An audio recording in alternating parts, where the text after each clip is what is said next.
Hello everyone, I am किरण। और री NEET का एग्ज़ाम ख़त्म हो चुका है एंड एनटीए ने अपना प्रोविजनल आंसर की भी रिलीज कर दिया। मुझे अपना मार्क्स कैलकुलेट करने का बिल्कुल भी मन नहीं था। मैंने सोचा था कि मैं डायरेक्ट रिजल्ट ही देखूंगी, क्योंकि मेरा एग्ज़ाम बहुत ख़राब गया। मैंने जितना सोचा था उससे भी ज़्यादा ख़राब गया, तो मैंने सोचा मैं डायरेक्ट रिजल्ट देखूंगी। लेकिन मेरे दिमाग में भी ये चल रहा था कि मेरे अप्रॉक्स मार्क्स कितने लगभग बन रहे हैं, मुझे ये भी जानना था। तो मैंने सोचा कि ठीक है, मेरे कितने इनकरेक्ट हुए, अगर मुझे ये पता चल जाएगा तो अप्रॉक्स मार्क्स मुझे पता चल जाएगा कि मेरे कितने मार्क्स बन सकते हैं। तो मैंने बोला ठीक है, चलो चेक कर लेते हैं एक बार। तो मैंने चेक करना शुरू किया, और जैसे ही मैंने चेक करना शुरू किया, मेरे फर्स्ट क्वेश्चन ही रॉन्ग हो गया। मेरा जो पेपर कोड था 60 था, और जो फर्स्ट क्वेश्चन था स्टेटमेंट वाला क्वेश्चन था। तो उसमें दो स्टेटमेंट दिए थे। फर्स्ट स्टेटमेंट में था कि प्रोफेज 1 में जो क्रोमोसोम है ये क्या फुल्ली कंडेंस हो जाता है। एग्जैक्ट मुझे स्टेटमेंट याद नहीं है, लेकिन उसका पूरा मीनिंग यही था कि प्रोफेज 1 में क्रोमोसोम क्या फुल्ली कंडेंस हो जाता है। तो ये सही था, लेकिन मैंने जो वो 1 है, 1 था जो प्रोफेज 1, ये 1 मैंने देखा ही नहीं।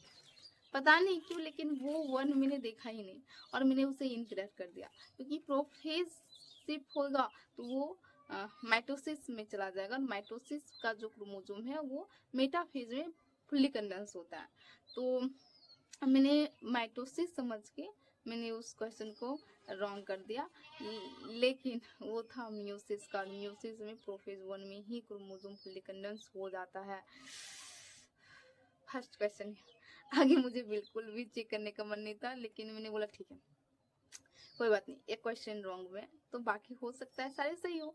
तो मैंने चेक करना शुरू किया। तो इस तरह से मैंने पूरा चेक किया, तो मेरे बायो में 4 क्वेश्चन रॉन्ग हो गए, और मैंने 3 क्वेश्चन छोड़ा हुआ भी था बायो में। तो पूरा 7 क्वेश्चन मेरा बायो में गया। और अगर मैं इसको थर्ड में वाले पेपर से कंपैरिजन करूं, तो थर्ड में वाले में मैंने एक क्वेश्चन छोड़ा हुआ था, और 2 क्वेश्चन मेरे रॉन्ग हुए थे। मतलब उसमें 3 क्वेश्चन ही थे मेरे, और इसमें मेरे 7 क्वेश्चन। खैर, मैंने फिर केमिस्ट्री में हिम्मत करके मैंने केमिस्ट्री में करना शुरू किया। तो केमिस्ट्री में मेरे 4 रॉन्ग हुए, और मैंने छोड़े हुए थे अप्रोक्स 6 क्वेश्चन मैंने छोड़े हुए थे। तो ये मेरा केमिस्ट्री का अप्रोक्स है। और फिजिक्स मेरा बहुत ही गंदा था, मतलब कि बहुत ही ज़्यादा गंदा बहुत ही ज़्यादा खराब गया मेरा फिजिक्स। मैंने छोड़े भी हुए थे बहुत ज़्यादा, अप्रोक्स 22 क्वेश्चन मेरे छोड़े हुए थे, और रॉन्ग भी मेरे सबसे ज़्यादा फिजिक्स में हुए। 7 क्वेश्चन मेरे रॉन्ग हो गया फिजिक्स में। तो मेरे टोटल जो फिजिक्स में रॉन्ग हुए हैं, सॉरी मेरे मतलब टोटल जो रॉन्ग हुए वो 15 क्वेश्चन रॉन्ग हुए हैं। और मैंने अप्रोक्स 32 क्वेश्चन छोड़े हुए थे, और 1 क्वेश्चन जो केमिस्ट्री बायो में था वो मैंने बबल फिल करने में मिस्टेक कर दी थी। तो वो भी रॉन्ग में ही काउंट होगा, और वो बायो का क्वेश्चन था। मुझे अभी भी याद है, क्वेश्चन नंबर 111 क्वेश्चन नंबर मैंने बबल फिल करने में मिस्टेक कर दी थी। तो ये सब जो है वो सब मेरा कैलकुलेशन है, और इससे मेरे अप्रॉक्स जोड़ा तो मेरे मार्क्स 510 के आसपास बढ़ रहे हैं। मतलब इतना ही के लगभग में आएंगे, इससे कम ज़्यादा जो भी है, लेकिन इतना ही के आसपास आएंगे मेरे मार्क्स।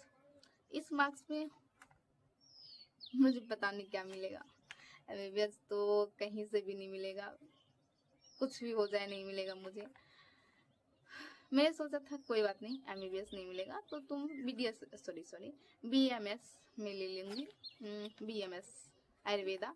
तो मैंने सोच रखा था कि एग्जाम से जब मैंने आई थी तब मैंने सोचा था कि कोई बात नहीं, एमबीबीएस नहीं लूँगी तो बीएमएस ले लूँगी। लेकिन अब इस मार्क्स में मुझे शायद बीएमएस भी ना मिले। रैंक मेरी बहुत गंदी आने वाली है। मतलब मुझे जैसा लग रहा है वो 90 के तक पहुंच जाएगी रैंक मेरी, और 90 के में बीएमएस नहीं मिलता है, क्योंकि मुझे ऑल इंडिया से बीएमएस लेना पड़ेगा, क्योंकि मैं झारखंड से बिलोंग करती हूँ, और झारखंड में एक भी कॉलेज बीएमएस का है ही नहीं। तो मुझे ऑल इंडिया से ही लेना पड़ेगा।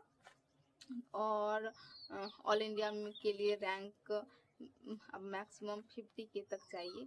रिजल्ट आया था जिनको कॉलेज मिला था मेरिट लिस्ट, वो मैंने देखा तो 50 के तक ही मिला था। तो मेरा नहीं हो रहा है, मैं पता नहीं आगे क्या करूँगी। मैं जो भी सोचती हूँ तो वो कुछ नहीं होता है, हर चीज़ में फेलियर मिल रहा है। मैं जो भी सोचती हूँ हर चीज़ में ना। मैंने सोचा ये मिल जाए तो उसमें भी ना। मैंने जो सोचा था वो मुझे कुछ भी नहीं मिल रहा है। सबसे पहले मैं MBBS सोची थी, नहीं मिल रहा है। BMS सोची थी, वो भी अब नहीं मिलेगा। मुझे नहीं पता अब मैं कहाँ एडमिशन लूँगी। खैर अब बस रिजल्ट का वेट कर सकती हूँ कि रिजल्ट आए और कुछ थोड़ा सा जो होप है वो होप मिले, और ना हुआ तो अब मुझे नहीं पता मैं किस चीज़ में एडमिशन लूँगी। लेकिन इस बार तो मैं एडमिशन ले ही लूँगी। कुछ ना मिले तो मैं सिंपल BSc में एडमिशन ले लूँगी, लेकिन मैं इस बार एडमिशन ले लूँगी। अब मैं नीट का एग्ज़ाम नहीं दे सकती, लेकिन मैं एडमिशन ले लूँगी। अब जो होगा रिजल्ट के बाद होगा। बिल्कुल भी मेरा ये जो रीनीट के बाद हुआ वो पूरा मेरा खराब हो गया। शायद वो थर्ड में वाला पेपर था तो शायद मुझे MBBS ना मिलता, लेकिन BMS मुझे मिल जाता। आयुर्वेदा मुझे पक्का था कि मुझे मिल जाता कोई कॉलेज, अगर लीक ना हुआ रहता तो। लेकिन अब क्या कर सकते हैं, पता नहीं क्या होगा। ठीक है, ओके, बाय बाय।